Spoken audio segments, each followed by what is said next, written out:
est une obsession légitime de tous les gestionnaires d'affaires, et contrairement à ce que l'on peut penser, pas seulement de ceux qui veulent faire du profit. Mais on parle de marge au singulier, alors qu'on devrait plutôt parler de marge au pluriel. Il existe plusieurs définitions de la marge, ce qui oblige à lui accoler un qualificatif. Il faut donc toujours préciser sur laquelle on travaille. Une marge se définit par la différence entre un chiffre d'affaires et une partie des charges. Le qualificatif désignera la partie des charges qui a été prise en compte. La marge n'est pas un résultat. Avant d'arriver à ce dernier, il faudra encore déduire les charges restantes qui n'ont pas été prises en compte dans le premier calcul. Le chiffre d'affaires est décomposable en formule prix de vente par volume. Il est donc possible de procéder à des calculs de marge unitaire. Cette marge va être rapportée au chiffre d'affaires pour calculer le taux de marge qui prendra le même qualificatif que la marge qui a permis de le calculer.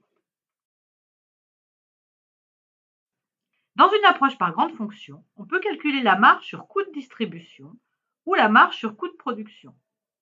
Pour une approche par type de coût, on calculera la marge sur coût direct ou celle qui est utilisée pour les calculs du seuil de rentabilité, la marge sur coût variable. Dans les soldes intermédiaires de gestion, on calculera la marge commerciale en faisant la différence entre le chiffre d'affaires de l'activité commerciale et les achats consommés de marchandises. On calculera la marge brute en faisant la différence entre la vente des produits finis et les achats de matières. La valeur ajoutée est une marge. On pourrait la nommer marge sur charge externe. Le résultat d'exploitation prend souvent le nom de marge opérationnelle.